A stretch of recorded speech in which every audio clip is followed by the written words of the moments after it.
이제 그렇게 이제 지필평가가 모두 끝났고 수행평가가 모두 끝났잖아요. 그러면 이제는 단순히 합치는 학기말 처리를 하는 거예요. 합치는. 그 학기말 처리라는 것은 합치는 작업이에요. 그런데 합치는 작업에서 중요한 게 뭐냐? 1차 때 할아버지가 돌아오셔서 못 온 아이가 있었어. 공결인 아이가 있었어. 그런데 그 아이가 2차 때는 왔으니 그 아이의 2차 때 성적으로 1차 때 결시생 인정점을 산출해서 점수를 만들어줘야 돼. 즉, 결시생 인정점이라는 것은 이 학생이 몇 점을 받을 거야 라고 뭐 우리가 뭐 아무리 시험이 어려워도 100점 맞는 애가 있고 아무리 쉬워도 빵점 맞는 애가 있지만 결시생 인정점이라는 걸 그렇게 뭐 이제 얘가 왔었으면 100점 받았을 거야 라는 걸 떠나서 그냥 어쩔 수 없이 점수를 부여해야 되는데 얘가 공부를 잘하는 애, 공부를 못하는 애 그런 걸 떠나서 가능하면 객관적인 어떤 수치화에 의해서 이 점수 정도 주면 될 것 같다. 라는 걸 규정해 놓은 게 바로 결시생 인정점이잖아요. 그래서 얘가 2차 때 이런 점수를 받았으니 그 점수를 1차 때 이렇게 갔다가 어떤 공식에 의해서 점수를 만들어주는 게 결시생 인정점인데 그래서 우리가 이 학생이 1차 때 시험을 안 봤지만 이때 결시생 인정점을 산출할 수 없는 이유는 이 학생이 2차를 보기를 기다렸다가 그 학생이 2차 점수를 가지고 갔다가 얘를 공식에 적용해서 점수를 만들어줘야 되기 때문에 어쩔 수 없이 2차 때까지 기다렸다가 결시생 인정점은 2차 때 만드는 그 학기말 때 만드는 거예요. 그래서 일단 학기말 처리라는 것은 결시생이 아무도 없더라도 암튼 간에 1차 지필평가와 2차 지필평가와 수행평가를 합치는 그런 과정이 학기말 처리다라고 인식을 하시면 될 것 같습니다. 그러면 나이스를 한번 잠깐 보겠습니다. 참고로 제가 보여드리는 화면은 저희 학교 화면은 아니고요. 테스트 서버예요. 그래서 약간 뭐 이름도 이상하고 화면도 좀 이상해 보일 수가 있는데 그냥 테스트 서버라서 그렇겠거니라고 이해해 주시면 될 것 같습니다. 그래서 우리가 이제 지필평가 한 거고요. 수행평가 했다고 처리가, 그러니까 요 위에 거는 다 처리를 했다고 가정하고, 요 밑에 이제 성적 처리 선행 작업부터 이제 이루어지는 거라고 보시면 돼요. 그러면, 나 성적 처리 할 거야. 그럼 무슨 성적 처리 할 거야? 나 학기말 성적 처리 하는 거야. 라는 것이 나이스에 등록을 해줘야 되잖아요. 내가 지금 학기말 성적 처리를 하는 거야. 그러면 나이스한테 나 학기말 성적 처리할 거야 라는 걸 등록을 해줘야 되는데 여기서 이렇게 해서 성적 산출 기준명 관리에 가서 조회를 이렇게 누르면 이렇게 조회를 이렇게 누릅니다. 조회. 성적 산출 기준명 관리에 가서 여기서 조회를 누르면 지금 등록이 돼 있잖아요. 그러면 우리가 1차 지필평가 등록하고 2차 지필평가 등록하고 학기말을 등록을 하는데 이 두 개의 차이점이 뭐냐면 여기 성적 구분에 있죠. 성적 구분. 여기에 성적 구분의 차이가 있습니다. 그럼 한번 보세요. 제가 등록을 한번 눌러볼게요. 등록을 눌러보면 제가 만약에 뭐 말은 안 되지만 뭐 2학기 말 이렇게 써볼게요. 2학기 말.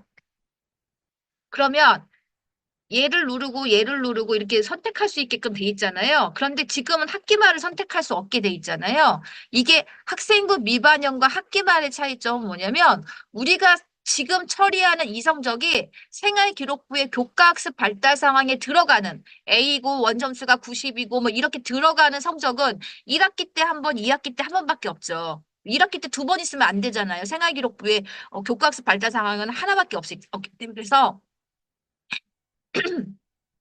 이 학기말이라는 요 버튼은 한 학기에 한 번만 쓸 수 있어요. 근데 지금 이미 여기에 1학기 말이라고 등록이 되어 있으니까 전 등록을 못 하는 거죠. 그래서 1학기 말은 학기 말에 반영되는 성적이에요. 여기서 성적 처리한 거는 A, B, C, D, E 이렇게 성취도가 산출돼서 제가 반영 누르면 생활기록부의 교과학습 발달 상황에 들어가는 성적이다. 이렇게 생각하시면 돼요.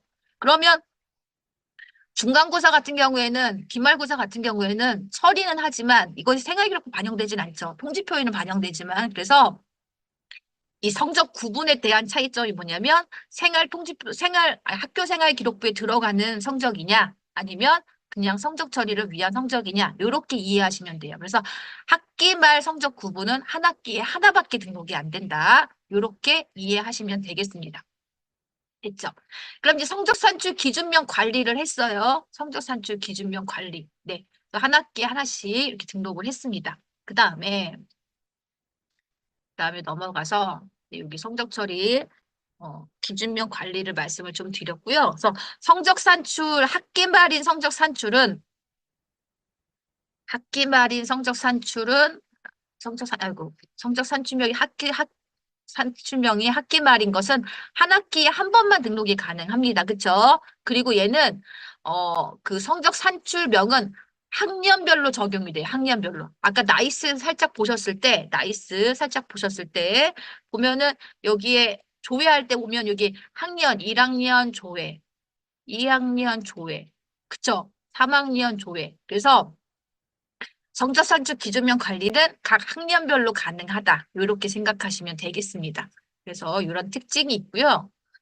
그다음에 네.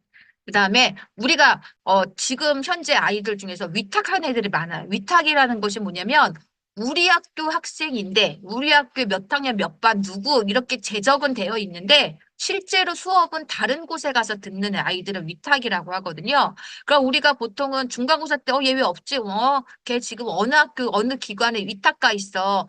거기서 학기 말 처리해서 성적을 줄 거야. 그러니까 그 성적 나중에 우리가 입력하면 돼. 이런 위탁 기관이 있고요. 아이가 실제로 위탁을 갔지만 시험 볼 때는 우리 학교에 와서 시험을 봐야 되는 위탁이 있어요. 그러니까 성적 처리를 해주는 위탁이 있고 성적 처리를 안 해주는 위탁이 있는데 성적 처리를 안 해주는 위탁생들은 우리 학교 와서 시험 보거나 아니면 아이가 시험 보러 안 갈 건데요. 그러면 그냥 미인정 결시 처리하시면 되는 거고요. 만약에 성적을 주는 위탁 기관은 우리가 신경 쓸 필요 없어요. 나중에 얘는 국어가 몇 점이고 A고 뭐 이런 게 다 와요. 그럼 우리가 그대로 입력해 주면 돼요. 그런데 그 아이의 위탁 성적을 입력해 주기 위해서는 지금 아까 앞에서 했던 성적 처리 선행 작업에서 우리가 성적 산출 기준명 학기말 이렇게 등록이 되어 있어야지만 위탁 메뉴에서 등록이 가능해요. 만약에 우리는 성적 처리를 7월에 할 건데 그 위탁 기간에서는 성적을 6월에 줄 수도 있잖아요. 시험을 빨리 봐서. 그러면 놓치기 전에 빨리 우리가 등록해야지 라고 생각했는데 위탁을 등록하려고 보니까 성적을 등록할 수 있는 란이 활성화가 안 됐다라고 하면 그거는 우리가 학기 말이라고 하는 성적 산출명을 등록을 해줘야 메뉴에서 그 학적의 위탁학생 관리 메뉴에서 그 학생이 학기 말 성적을 입력해 줄 수 있다라고 생각하시면 되겠습니다. 그래서 일단 위탁생이 학기 말 성적을 등록하기 위해서 성적 구분이 학기 말인 산출 기준을 미리 등록해놔도 문제는 없다라고 말씀을 좀 드리고요. 학기 말 성적 산출 자료가 이제 한번 성적 산출을 했어요. 그런데 내가 모르고 1학기 말이라고 등록을 해야 되는데 모르고 2학기 말이라고 명칭을 잘못했다라고 하면 학기 말 성적이 있어도 마감이 되어 있지 않으면 그 이름은 바꿀 수가 있습니다. 그러니까 어떡하지? 성적처리 다시 해야 돼. 이렇게 고민하지 마시고 마감만 푸시면 하실 수 있다라고 말씀을 좀 드리고요. 우리가 성적 처리하기 전에 담임 선생님들께서 나 가정통신문 미리 쓰고 싶어 이러실 수도 있잖아요. 그래서 성적 산출 기준명만 미리 학기 말이라고 해놓으면 담임 선생님들이 성적 통지표에 가서 가정통신문 미리 쓰실 수도 있어요. 성적이 없어도. 그래서 성적 산출 기준명을 등록하면 위탁 학생한테 영향 미치고 그다음에 가정통신문도 쓸 수 있다. 요거 먼저 좀 말씀을 좀 드리겠습니다. 네. 그다음에 두 번째가 성적 산출 대상 관리. 대상 관리. 한마디로 아까도 말씀드렸지만 학기 말 기술 과정이라는 100점짜리 수업을 100점을 만들 건데 기술 과정 100점을 만들 건데 이 100점을 뭘로 만들 거야? 라는 게 바로 성적 산출 대상 관리예요. 그래서 지필평가 하나 20%고 지필평가 두 번째 거 20% 하고 수행평가 각각 3개 20%씩 해서 총 100%로 점수를 만들 거야. 그 이게 끌어오는 것을 우리가 성적 산출 대상 관리라고 합니다. 그러면 이걸 이제 나이스에서 보여드릴 건데 나이스에서 이렇게 보여드릴게요. 그러면 이제 성적 산출 대상 관리잖아요. 여기서 제가 3학년 거를 중심으로 보여드릴게요. 3학년 학기 말을 하고 조회를 누르는데 등록이라는 버튼을 딱 누르면 이렇게 전 과목이 떠요. 전 과목이 떠요. 그런데 여기에 앞에 네모가 이렇게 체크할 수 있도록 되어 있는 게 있고, 어떤 거는 이렇게 체크할 수 없게 돼 있잖아요. 체크할 수 없게 돼 있죠. 그렇죠? 여기도 체크할 수 없잖아요. 이렇게 요거는 사회 2차는 체크할 수 없죠.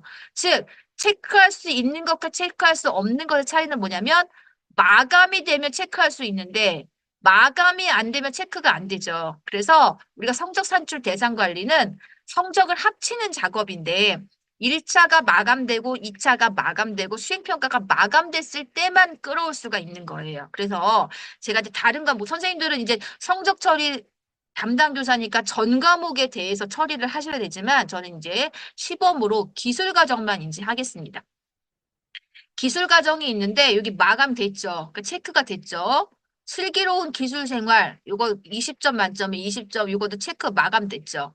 기술의 세계 마감됐어요. 끌었어요. 그런데 제가 2차 지필 평가가 있는데 체크를 못하면 안 되잖아요. 마감이 안 됐네. 그러면 가서 마감을 해야겠죠. 그래서 이제 마감을 한번 해보겠습니다. 2차 지필가 마감이 안 됐으니까 지필평가에 가서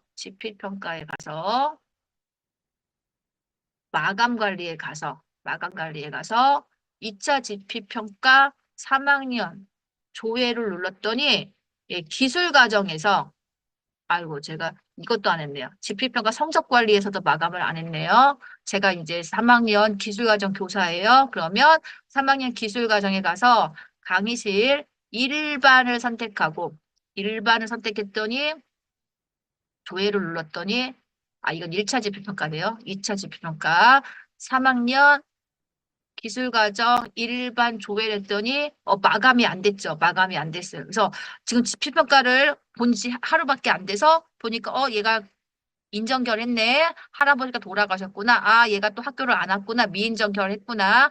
얘가 질병결이구나. 이렇게 쭉 점수를 보고 얘가 100점 맞았네. 이렇구나. 라고 하시고 이상이 없어. 그러면 저장을 누르잖아요. 저장을 누르고 교과 담당 선생님이 마감을 누릅니다. 그 다음에 얘네뿐 아니라 2반도 볼까? 2반에 가서 보시고 2반은 결시사항이 한 명도 없네. 그러면 점수가 이렇게 나왔구나. 이상 없어. 하고 이제 마감을 누르시는 거죠.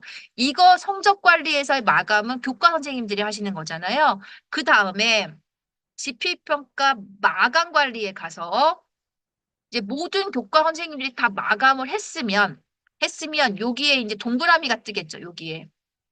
다 동그라미가 떠야 돼요. 저는 지금 이제 기술 과정만 한 거니까 이제 기술 과정만 볼게요. 그래서 기술 과정에서 교과 선생님이 강의실에 마감을 끝냈네요. 그러면 제가 마감이 끝났구나. 그러면 이상 없으니까 전체 마감을 해야지 해서 이제 하면 이렇게 마감이 됩니다.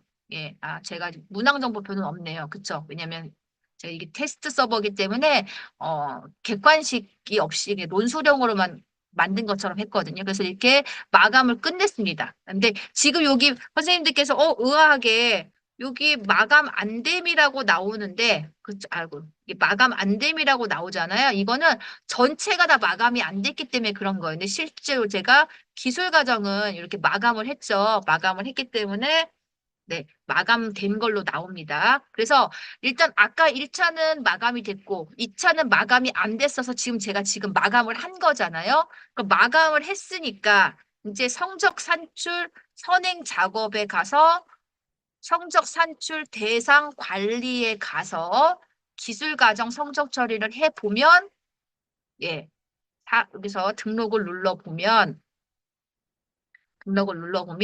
기술 과정에 1차 마감됐으니까 체크 가능하고 2차 마감됐으니까 가능하고 각 수행평가 영역 마감이 다 가능하죠. 마감이 아니라 등록이 가능하죠.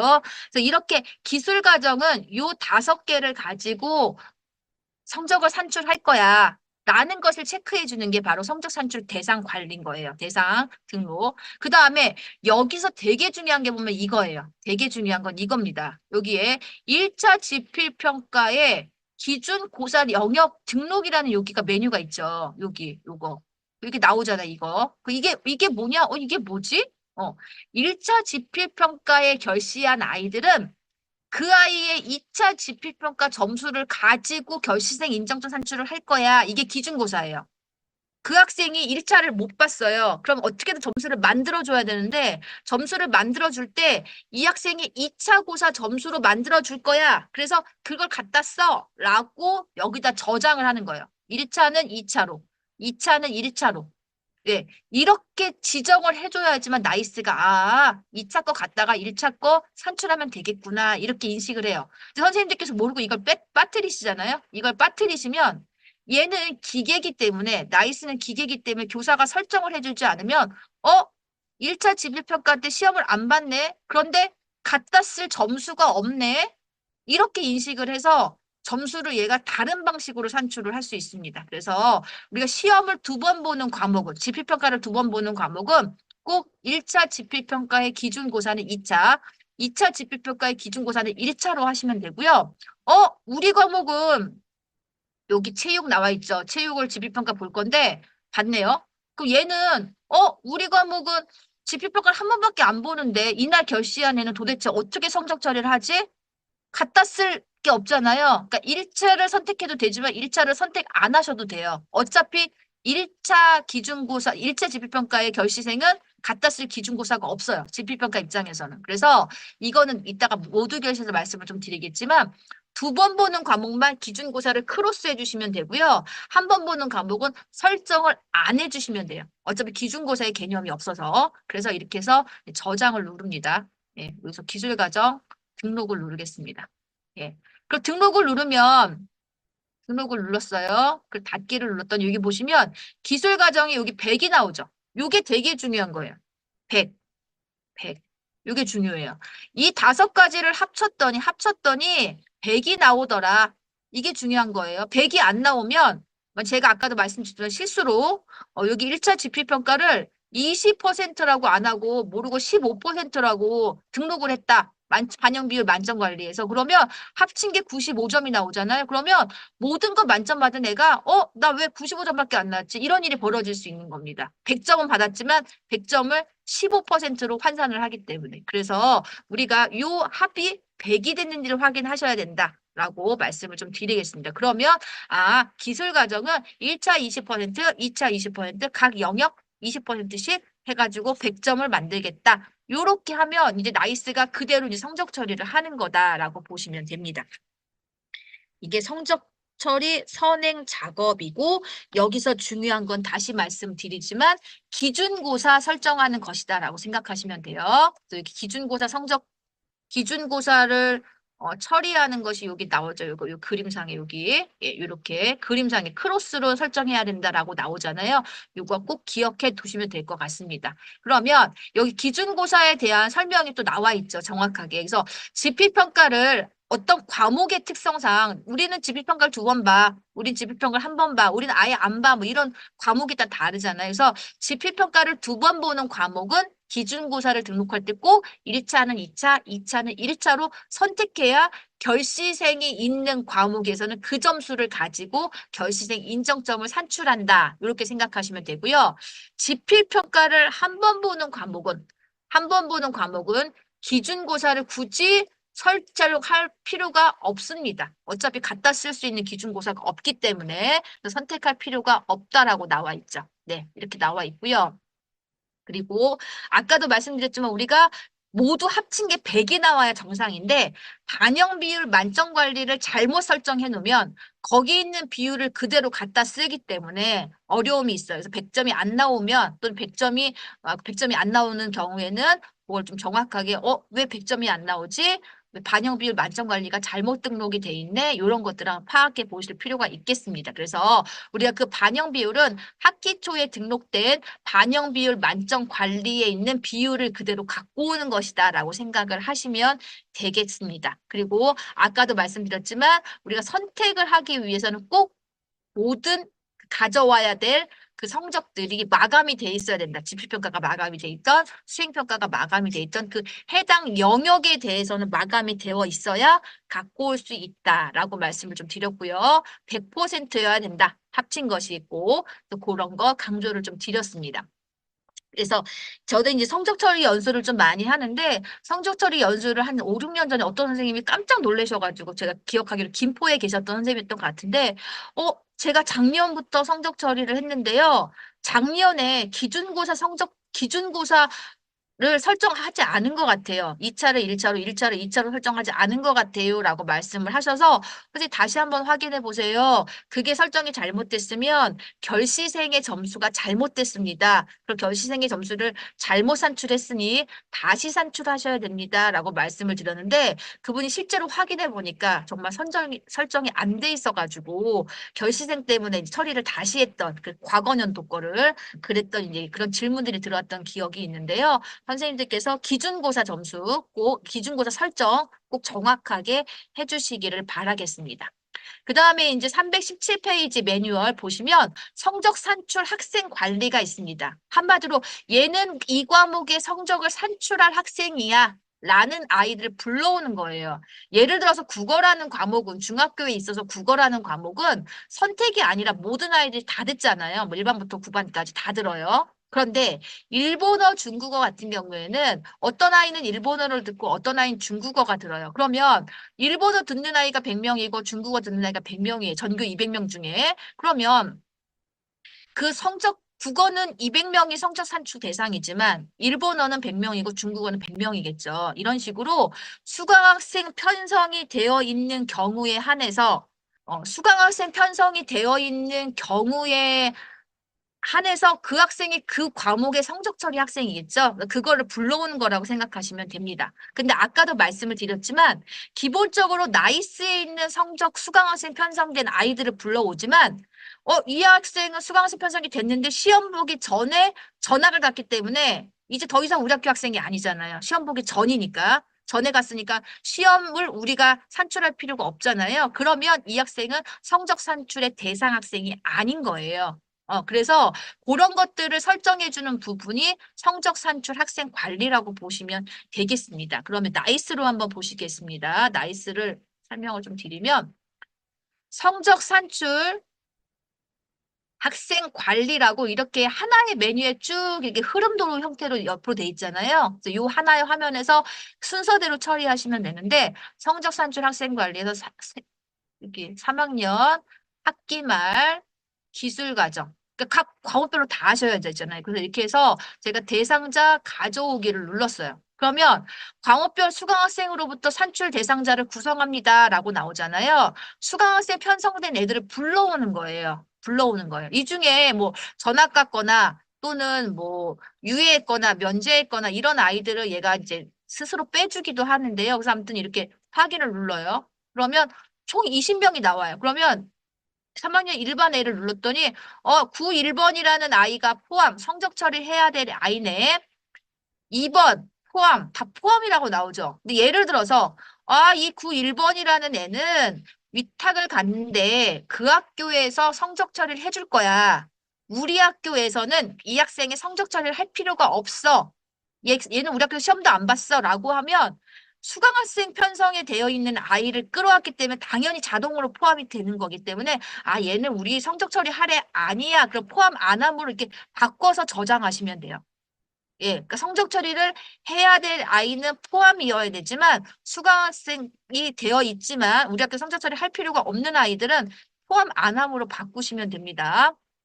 그다음에 두 번째로는 2반도 볼게요. 2반. 예. 그래서 여기서도 보니까 여기도 1번 아이가 대한교육기관인데 근데 얘네 교육기관은 얘네 위탁은 우리 학교가 시험 봐야 되는 아이야. 그러면 그냥 포함으로 하시면 돼요. 예. 그다음에 만약에 남 2번이라는 아이가 지금 현재 나이스상의 이름은 있어요. 어제 전학 갔어요. 그런데 시험을 보기 전에 전학 가서 우리 학교가 성적 산출할 필요가 없어요. 그러면 얘를 포함 안 함으로 바꾸셔야 돼요. 즉, 우리 학교, 우리가 아까도 말씀드렸지만, 아이의 몸은 떠났어요. 시험 보기 직전에 아이가 전학을 갔는데, 우리가 이 아이 생활기록부 작성해서 보내고 하려면 시간이 꽤 걸리니까 나이스상에 아직도 그 아이 이름이 남아있잖아요. 그러면 얘가 전출 갔는지를 나이스가 아직 인지를 못하는 거죠. 그래서, 얘 전학 가서 시험 보기 전에 갔는데 성적 처리할 필요가 없는데 얘가 포함으로 돼 있네. 그럼 포함 안 함으로 하시면 돼요. 예. 그래서 포함과 포함 안 함은 학기 말 처리를 대상 처리를 해야 되는 포함이고요. 우리가 성적 처리를 할 필요가 없는 아이는 포함 안 함으로 하시면 됩니다. 그거를 저장을 하셔서 우리가 학적 약간은 연동이 있죠. 그래서 시험 보고 갔는데 시험 보고 전출 갔기 때문에 우리가 성적처리 해야 되면 포함. 시험을 안 보고 갔는데 나이스상에 아직 이름이 있기 때문에 포함이라고 뜨는 아이는 포함 안 함으로 저장하시면 된다. 이렇게 생각하시면 되겠습니다. 그리고 위탁생도 성적이 오는 위탁생은 우리가 처리할 필요가 없기 때문에 포함 안 함이고요. 우리가 성적 처리를 해야 되는, 우리 학교에서 시험을 봐야 되는 아이는 포함으로 하시면 돼요. 네. 그래서 결시생 여부하고는 관계없어요. 뭐냐면 얘가 우리 학교에 와서 시험을 안 봤어요. 시험을 보러 와야 되는데. 근데 결시를 했어요. 근데 결시생은 우리 학교에 성적 처리를 해줘야 되는 아이인데 결시를 했을 뿐이지 어차피 학기 말에서 어떻게든 개점수를 만들어내야 되는 거잖아요. 만들어내서 성적 처리를 해야 되는 거거든요. 그래서 결시생은 우리가 학기 말 기준에서는 성적 처리를 해야 되는 애면 결시생이라도 포함으로 처리를 하셔야 돼요. 네. 우리 학교 수강학생이고 우리 학교 학생이기 때문에. 그래서 이렇게 포함과 포함 안 함은 그 과목의 성적 처리를 해야 될 아이냐 아니냐로 판단하시면 되는데 거의 자동으로 불러오지만 이렇게 시험 그 즈음에 학적 변동이 있는 아이들에 대해서는 좀 판단하셔서 포함이냐 포함 안 함으로 설정해 주시면 된다. 이렇게 생각하시면 되겠습니다. 그래서 성적 산출, 학생 관리는 이제 그런 의미다라고 보시면 되겠고요. 그래서 여기 또 매뉴얼에 보시면, 예, 여기에, 그래서 우리가 대상자 가져오기를 하면 수강학생 편성에 되어 있는 아이를 가지고 오는 기능이다. 그런데 시험을 우리 학교에서 받고 우리가 성적 처리를 해야 될 아이는 포함이지만 우리 학교에서 성적 처리를 할 필요가 없는 아이는 포함 안 함으로 설정을 해주면 된다. 그런데 그중에 헷갈리는 아이들은 시험 보기 직전에 전학 가서 얘가, 포함으로 되어 있지만 우리가 포함 안 함으로 성적 처리를 안 해야 되기 때문에 이런 아이들이고요. 위탁 같은 경우에도 이 학생이 위탁의 종류에 따라서 우리 학교 성적 처리를 해줘야 되는 위탁은 우리가 포함으로 처리를 해야 되고 성적이 오는 위탁 학생은 포함 안 함으로 처리하시면 된다. 이렇게 보시면 되겠습니다. 그걸 차이가 있고요. 위탁의 종류가 여러 가지가 있어요. 그런데 경기도에서 운영하는 경기도 교육청이 운영하는 위탁은 가능하면 본교에서 성적 처리를 하라고 이렇게 지침이 있습니다. 본교에서 한마디로 우리 학교 제적교에서 하라고 되어 있는데 우리 경기도 아이들이 꼭 경기도형 대한교육기관으로 가라는 법이 없어요. 서울시 교육청에서 운영하는 대한위탁기관에 갈 수도 있거든요. 그러면 우리 학교 애가 간 위탁이 점수를 주는 곳인지 점수를 안 주는 곳인지 확인을 하셔야 돼요. 확인을. 그래서 여기 위탁 학생도 보시면 여기 위탁 학생이 여러 종류가 있는데 위탁 학생 중에서 위탁 교육기관 중에서도 점수를 산출하는 교육기관이 있고 점수를 산출하지 않는 교육기관이 있기 때문에 얘가 점수를 준다. 그러면 포함 안 함으로 하고 나중에 점수가 왔을 때 그 점수를 입력해주면 되는 거라고 보시면 돼요. 그 다음에 요즘에 아이들이 사고를 좀 많이 쳐가지고 소년원 학교 가잖아요. 소년원 학교의 가장 대표적인 게 고봉 중고등학교가 있거든요. 고봉 중고등학교는 성적이 와요. 성적이 와요. 근데 우리처럼 국어 A 이렇게 오는 게 아니라 조금 약간 과목명이 좀 특이해요. 컴퓨터. 우리는 정보라고 부르지만 걔네는 컴퓨터 이렇게 과목이 오거든요. 그래서 거기서 오는 점수를 그대로 인정해 주면 돼요. 고봉 청소년, 고봉 중고등학교 같은 경우에. 그런데 같은 약간 소년원은 아니지만 소년 보호기관에 가 있는 아이가 있어요. 그러니까 소년원은 되게 막 뭐 약간 정말 말 그대로 감옥이잖아요. 이렇게 벽도 높고 이렇게 아이들이 어디에 이렇게 있는데 소년 보호기관을 제가 한번 가봤는데 양주에 있는 곳에 가면 그냥 산속에 집이 동그라니 하나 있어요. 애가 뭐 탈출하려면 얼마든지 탈출할 수 있죠. 그런데 이제 교화 시설인 거죠. 아이가 자연에서 이렇게 약간 교육도 받으면서 인성교육도 받으면서 이런 소년 보호기관인데 그렇다고 아무리 담벼락이 없는 그곳이라 하더라도 그 아이가 탈출도 할 수 없고 학교에 올 수도 없어요. 그래서 보통 아이가 시험 볼게요라고 하면 저희가 시험지를 가져가서 시험을 보거든요. 그래서 성적을 미산출하는 소년보호기관은 아이한테 시험 볼 거니? 시험 보러 올래? 또는 우리가 시험지 가져갈까? 이렇게 해서 시험 볼게요라고 하면 이제 그에 맞는 조치를 좀 하는 거고요. 저 시험 안 볼 거예요. 그러면 여기 나와 있듯이 미인정 결석으로 처리해서 최하점을 학교에서 이제 최하점이 몇 점 이렇게 처리하는 학교 규정이 있잖아요. 그거에 의해서 처리하시면 돼요. 그래서 우리 학교 학생이 소년원에 가 있는지, 소년보호기관에 가 있는지, 시험을 보고 싶은 건지, 시험을 안 볼 건지, 이런 거에 따라서 얘를 우리 학교에서 빼버릴 건지, 아니면 우리가 다른 아이들과 동일하게 결시생으로 처리할 건지, 성적 처리할 건지, 이렇게 판단하시면 되고요. 그 다음에 병원 학교가 있어요. 병원 학교. 병원 학교는 심플하죠. 뭐냐면, 병원 학교는 100% 우리 학교 시험에 응시해야 돼요. 응시해야 돼요. 너 시험 보러 와야 돼. 우리 시험 봐야 돼. 라고 해야 돼요. 근데 병원 학교 가는 아이들은 심각한 질병을 갖고 있는 애들이거든요. 뭐 우울증 이런 것도 있지만 제가 예전에 맡았던 아이는 백혈병으로 입원을 했어요. 근데 노균실에 있는 아이한테 야 시험 보러 학교 와. 이럴 수 없잖아요. 그럼 아이가 선생님 저 못 가요. 그러면 걔를 병결로 처리하시면 돼요. 왜? 병결. 예, 아파서 못 오는 거니까. 그런데 만약에 아이가 좀 약간 자유롭게 그래도 움직일 수 있는 아이인데 움직일 수 있는 아이인데 하필이면 그 시험 때 아이가 할아버지가 돌아가셨다. 그러면 그건 공결로 처리를 하는 거죠. 그 처리 방식에 따라서. 그래서 보통은 아이가 이제 사유 없이 못 오면 질병으로 처리를 하십니다. 병원 학교. 그래서 병원 학교를 많은 선생님들이 이것도 위탁이니까 점수가 오지 않을까라고 기대하시는데 병원 학교는 100% 성적이 오지 않습니다. 그래서 학교에서 병원 학교 다니는 애들은 수행평가도 만들어 내셔야 되고요. 지필평가도 만들어 내셔야 돼요. 그래서 제가 예전에 제가 초창기에 저도 이걸 몰라가지고 저희 학교에 병원학교 애가 있길래 성적이 오겠지라고 기다렸는데 안 와서 나중에 알고 보니까 이렇다고 해서 수행평가와 지필평가를 다 만들어냈던 기억이 나거든요. 그래서 선생님들 헷갈리지 마시라고 좀 강조해서 좀 말씀을 좀 드립니다. 그래서 위탁의 종류에 따라서 성적이 올 수도 있고 안 올 수도 있다. 요거는 선생님들께서 인지하고 계셔야 될 것 같습니다. 나중에 성적이 오겠지라고 기다렸는데 아무리 기다려도 안 와요. 성적 처리해야 되는 애네. 뭐 이렇게 문제가 생길 수 있으니까 꼭 기억해 주시기 바라겠고요. 그럼 이제 우리가 1차 지필평가 마감됐고 수행평가 마감됐으니까 이제 성적 처리를 할 거고 누가 성적 처리를 받아야 될 아이인지 이 성적이 나와야 될 누군지 학생 대상 관리까지 했잖아요. 그러니까 이제 본격적으로 점수를 만드는 합치는 작업을 할 건데 우리가 점수가 있는 아이들은 문제가 없죠. 1차 점수도 있고 2차도 있고 수행평가 다 있으니까 그냥 합치는 작업만 하면 되는데 문제는 결시생이에요. 얘가 1차 때 시험을 안 봤기 때문에 걔 점수를 어떤 방식으로든 만들어 줘야 되는데 애한테 유불리를 따질 수는 없죠. 그래서 학교가 미리 규정을 만들어 놓은 거잖아요. 그렇죠? 1차 때 안 보내는 그 아이의 2차 점수를 이용해서 이렇게 만들어 줄 거야.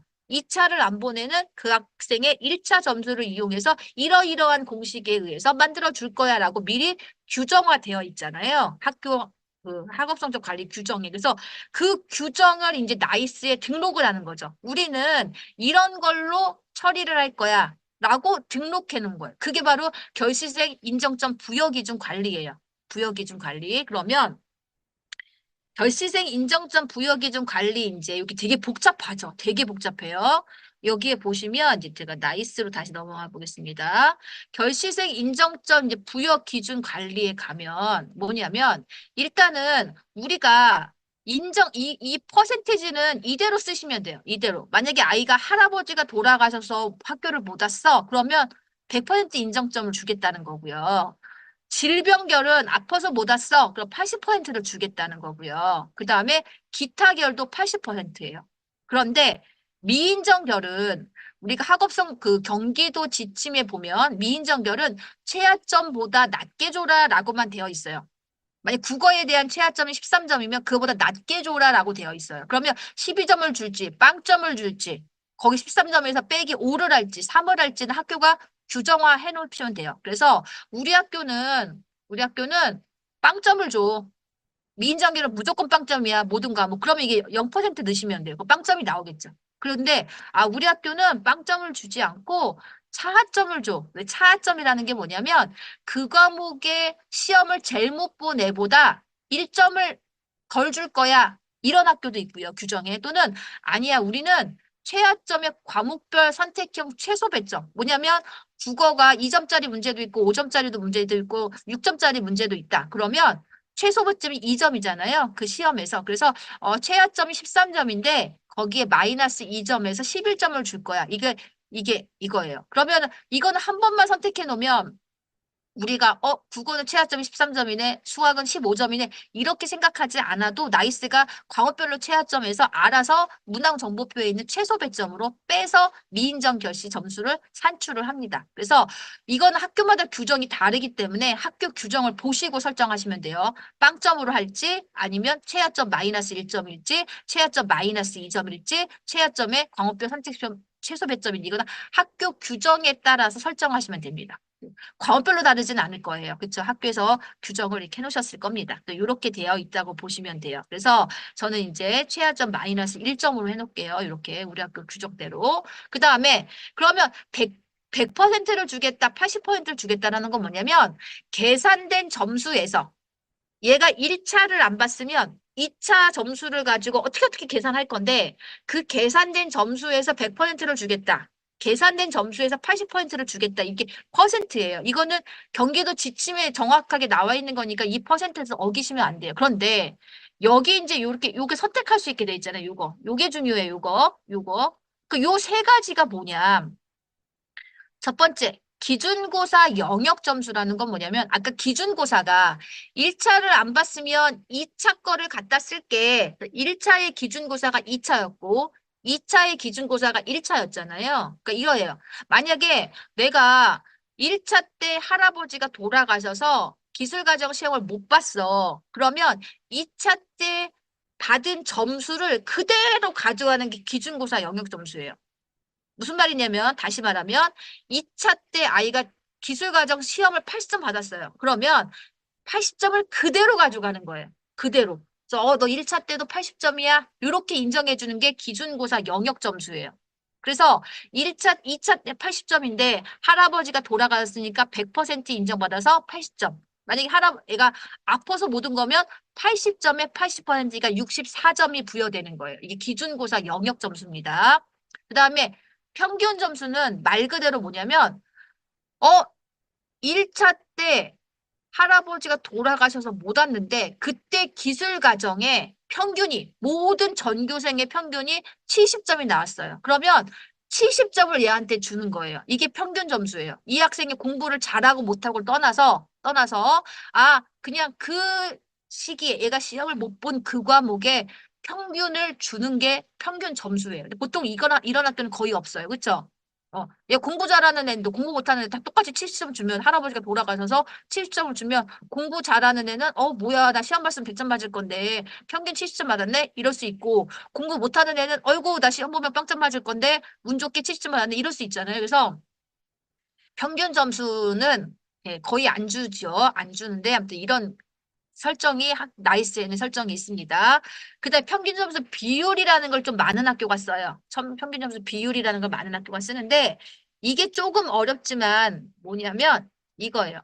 평균 점수 비율이라는 것은 난이도를 고려해서 정하는 거예요. 난이도를 고려해요. 뭐냐면 내가 1차 때 시험을 못 봤는데 그때 시험이 되게 어려웠어요. 그래서 평균이 50점이 나왔어요. 평균이 50점이 나왔는데 내가 그때 학교를 못 갔어요. 근데 2차 때 되게 시험이 쉬웠어요. 그래서 평균이 80점이 나왔어요. 그럼 80점이 나왔을 때 내가 90점을 받았어요. 그러면 1차 때는 평균이 50이었고 2차 때는 평균이 80이었잖아요. 그런데 내가 90점 받았잖아요. 그러면 그 비율을 가지고 50대 80은 X대 90해서 그러니까 중간고사 때 요 정도 점수를 주면 되겠구나. 이런 공식에 의해서 주는 게 평균 점수 비율이에요. 그러니까 시험이 어려웠으니까 평균이 내려간 거잖아요. 시험이 쉬웠으니까 평균이 올라간 거잖아요. 그러니까 너는 시험이 쉬운 평균이 80일 때 90점 받았으니 중간고사 때는 평균이 50이었으니까 이 점수 정도 맞았을 거야 라고 추측해서 주는 게 평균 점수 비율입니다. 그래서 이렇게 공식을 계산한 다음에 너는 할아버지가 돌아가셔서 공결로 100% 인정받으니까 몇 점? 너는 아파서 못 왔으니까 그렇게 계산된 것에 곱하기 0.8점 이런 식으로 점수를 부여하는 게 평균 점수 비율이에요. 그래서 선생님들께서 어딨죠? 요거를 설정하실 때 중요한 점은 뭐냐면 우리 학교의 학업 성적 관리 규정이 여기서 어떤 것에 해당되는지 요걸 보시고 체크를 하시는 거예요. 예. 우리 학교 규정이 100%를 줄 거야. 근데 어떻게 100%를 줄 거야? 이런 공식이 있어요. 규정에. 그걸 보시고 이렇게 설정해 주시면 돼요. 그래서 규정에는 이렇게 돼 있는데 선생님이 모르고 이걸 체크하면 이것도 잘못된 성적 처리가 되는 거죠. 그렇죠? 그러니까는 규정을 좀 보시고 예, 이걸 설정을 해 주시면 되겠습니다. 그런 내용이라고 보시면 되겠고요.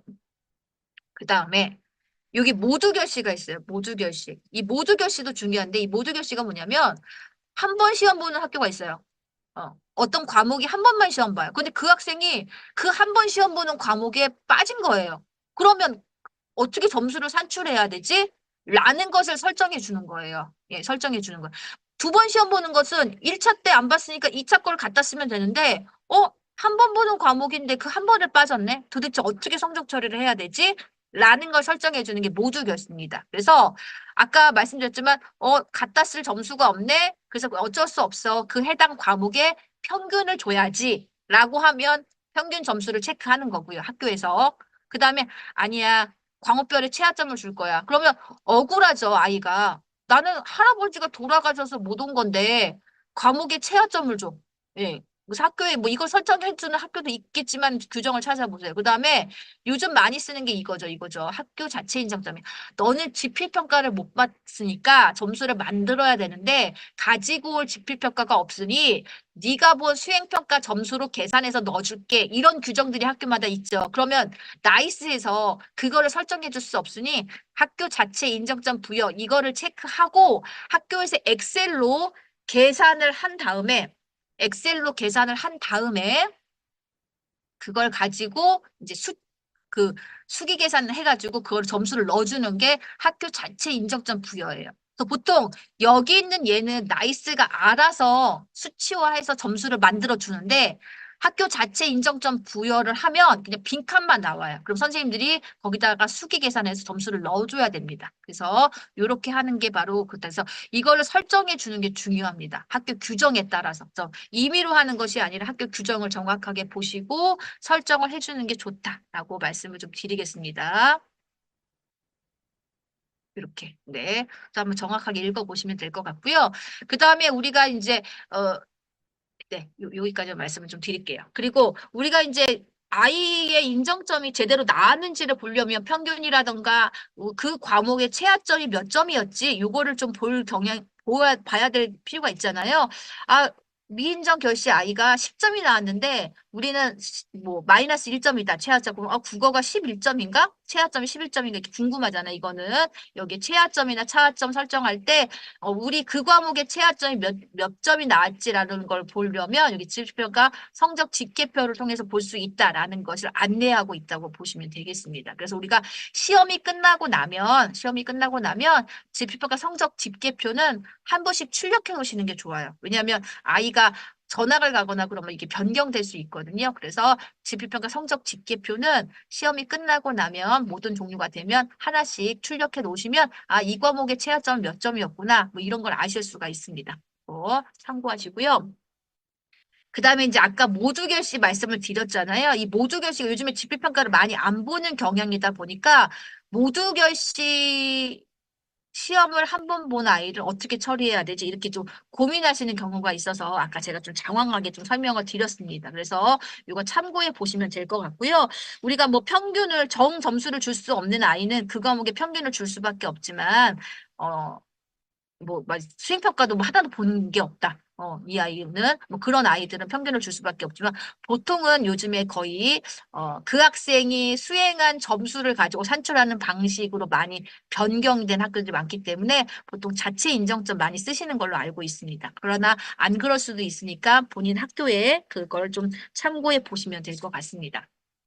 그다음에 이제 이렇게 보시면 되고요. 우리가 그러면 학교 자체 인정점을 부여할 때 공식이 되게 복잡한 학교들이 있어요. 뭐냐 수행평가 점수 그 학생이 취득한 수행평가 점수와 그 수행평가의 평균과 지필평가 평균과 막 이런 거를 사용하시는 학교들이 있거든요.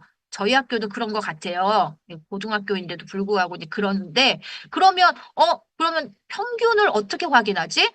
수행평가 평균은 뭘 사용하지? 이렇게 좀 깜짝깜짝 놀랄 때가 있잖아요. 엑셀을 가지고 계산을 해야 되니까. 그럼 도대체 평균은 어디 걸 볼까라고 이제 고민을 하실 수 있는데, 우리가 지필평가 평균은 어디서 볼 수가 있냐면, 지필평가 평균은 여기 써 있죠. 지필평가 과목관리라고 하는 여기 메뉴가 있어요. 여기 지필 맨 위에 지필 수행 선행 작업에 지필평가 과목관리라는 곳에 있는데, 맨 처음에는 얘가 그냥 우리가 1차 지필평가에는 국어, 수학, 사회, 과학 볼 거야. 이것만 등록을 했는데 시험을 보고 나서 마감까지 다 해버리면 이렇게 그 시험은 몇 명이 받고 39명씩 받네요. 총점이 몇 점이고 평균이 몇 점이고 이렇게 나와요. 네. 근데 만약에 국어라는 걸 39명이 시험을 봤는데 중간에 시험 보고 나서 아이가 전학 갔어요. 그렇다고 해서 얘가 38명으로 바뀌지 않아요. 이 지필평가 과목 관리는 그 당시에 실제 시험 본 아이가 박제되어 있어요. 딱 명수 몇 명, 총점 몇 점. 그래서 우리가 평균을 사용할 때는 성적 집계표에 있는 평균을 사용하지 마시고 여기 있는 지필평가 과목 관리에 있는 평균을 사용하시면 돼요. 얘는 예, 시험 본 아이가 전학을 가던 뭐 유예를 하던 이거는 순수 응시생, 그 당시에 순수 응시생의 점수이기 때문에 평균이 변하지 않습니다. 그래서 요 평균을 이용하셔서 자체 인정점 산출할 때 요 평균을 이용하시면 된다라고 보시면 되겠습니다. 그거에 대해서 안내를 좀 드렸습니다. 네. 그리고 이제 우리가 보통은 수행평가에 대해서 어떻게든 아이들 점수를 만들어내고 그것을 성적 관리에 입력을 하는데 아까 이제 어떤 말씀을 드렸냐면 모두 결실 처리할 때 수행평가의 평균을 활용하는 학교들이 있다 그랬잖아요. 그럼 우리가 평균의 개념은 그 수행평가를 실시한 아이들의 점수잖아요. 그쵸? 근데 만약 선생님이 어떤 아이가 장기 결석을 했어요. 그러면 평가 계획에 장기 결석은 뭐 기본 점수 마이너스 1점 이렇게 학교가 평가 계획에 세웠잖아요. 그러면 내 과목은 30점 만점이라서 그 영역에 대해서 기본 점수가 9점인데 마이너스 1점에서 8점을 주면 그 아이가 수행평가를 본 게 아니라 수행평가 점수를 만들어주기 위해서 장기 결석에 의한 인정점을 부여한 거에 불과하잖아요. 응시생이 아닌 거잖아요. 그래서 우리가 수행평가도 이게 수행평가의 평균을 우리가 굳이 사용할 필요가 없다면 그렇게 평가 계획에 의해서 결시생이 인정점을 산출해서 성적 관리에 그대로 입력하시면 되는데 만약에 수행평가 평균을 사용을 해야 되는데 평균을 사용한다라는 것은 수행평가를 실제로 본 아이들의 순수 응시생의 평균만 사용해야 되기 때문에 그럴 경우에는 그 장기 미인정 결석 아이들 점수는 살짝 빼놓고 입력하지 않은 상태에서의 점수 평균을 사용하시는 것이 좀 정확한 평균이다라고 말씀을 좀 드려요. 이게 좀 어려운 개념이긴 해요. 그래서 그렇게 좀 말씀을 좀 드려봅니다. 그래서 그거에 대한 내용들이 여기에 있다고 보시면 되고요. 여기에 있다고 보시면 되고, 여기 있습니다. 그리고 우리가 이제 나이스에서 수행 평가는 솔직히 공결, 병결이라고 저장하지 않고 어떻게 해서든 점수를 만들어서 넣어주시잖아요. 성적 관리에 넣어주시면 되는데 아까도 말씀을 좀 드렸지만 좀 정확한 수행평가 평균을 위해서 결시생은 좀 빼고 나중에 입력하겠다. 또는 지필평가처럼 그냥 공결, 병결이라고 저장해 놓고 결시생 인정점처럼 산출하겠다라고 하면 하실 수도 있어요. 그런데 우리가 지필평가 같은 경우는 1차 안 보면 2차를 갖다 쓸 거야. 그리고 미인정인 아이들은 최하점이 마이너스 1점을 줄 거야. 이런 규정들이 있잖아요. 그런데 그 규정이 그 인정점을 산출하는 규정이 지필평가 따로, 수행평가 따로가 아니라 한 번만 결실행 인정점 산출할 수 있는 그 규정이 한 번만 적용되기 때문에 수행평가가 지필평가의 결실행 인정점 산출과 기준이 같지 않다면 좀 결과가 달라지겠죠. 예, 그런 경우에는 수행평가를 이제 인정점 산출을 일단 누른 다음에 선생님들이 원하시는 점수, 평가 계획에 의해서 만들어진 점수를 결실행 인정점에다가 수기로 바꿔 놓으셔야 돼요. 네. 지필평가와 수행평가의 결실생 규정이 다르기 때문에 그렇다라고 보시면 되는데 이게 좀 복잡한 개념이에요. 그래서 선생님들께서 아마 성적 처리를 처음 하시는 분 입장에서 이게 뭐지? 라고 해줄 수도 있는데 정확한 평균을 위해서 이렇게 된다라고 보시면 되고요. 만약에 우리 학교는 수행평가 평균을 이용할 일이 없다라고 하면 그냥 성적 관리에다가 입력하셔도 무방합니다.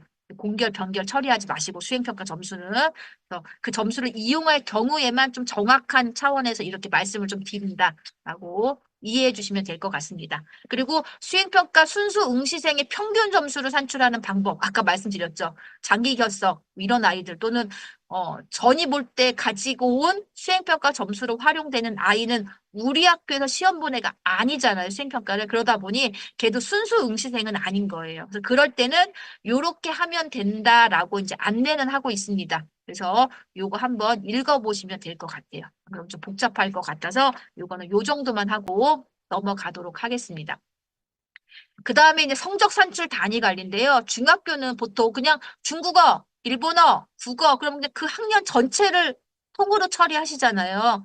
고등학교 같은 경우에는 만약에 뭐 이렇게 특성화고다 그러면 기계과, 전기과를 따로 산출할 거냐, 같이 산출할 거냐, 막 이런 걸 설정을 해줘야 되는데 중학교는 거의 학년 단위로 산출하기 때문에 성적 산출 단위 관리는 신경 안 쓰시고 그냥 성적 산출 단위 관리를 눌러보면 여기서 제가 눌러볼게요. 눌러보면 단위 관리를 눌러보면 3학년 학기 말에 기술과정 그러니까 학년별이냐 사용자 정의냐 나오는데 가장 기본 디폴트가 학년별이에요. 그래서 그냥 이들은 저장 누르시면 돼요. 그러면 기술과정은 3학년 아이들 전체 학년별로 성적 처리할 거야. 뭐 앞반 뒷반 나누고 뭐 공부 잘하는 이렇게 나누지 않고 과별로 나누지 않고 우리는 학년별로 할 거야. 이게 가장 중학교는 기본 세팅입니다. 이렇게 생각하시면 될 것 같고요. 그 다음에 이제 이것까지 다 했으면, 성적산 단위 관리까지 했죠? 네, 이렇게 있습니다. 그 다음에 성취율 관리입니다. 성취율이라는 것도 중학교는 성취율 관리에서 손댈 게 없어요. 뭐냐면 우리가 국영수사과 기술과정 이런 과목은 A, B, C, D, E잖아요. 체육, 음악, 미술은 A, B, C 3단계잖아요. 그게 성취율 관리예요. 그냥 성취율 관리는 한번 설정만 해주시면 돼요. 설정. 그래서 요렇게 제가 이렇게 옆으로 가면 성취율 관리 여기 있죠. 아까는 성적 산출 선행 작업했고요. 여기 성취율 관리에 가서 3학년 학기 말 조회를 누르면 이렇게 나와요. 이렇게 과목이 나옵니다. 그러면 그냥 다른 거 우리는 A를 80점부터 줄 거야. 이렇게 우리가 할 필요 없죠. 중학교는 90점부터가 A, 80점부터가 B라는 게 기본 돼 있잖아요. 그래서 기본 성취율 설정을 이렇게 체크하고 눌러버리면 알아서 기술 과정은 5단계구나. 영어도 5단계구나. 이렇게 설정이 돼요. 한 번씩만 이렇게 눌러주시면 돼요. 설정. 예. 바꾸실 필요도 없어요. 바꾸시면 절대 안 되죠. 그래서 성취율 관리 한번 해주시고요. 네. 그 다음에 네, 성취율 관리 되어 있습니다.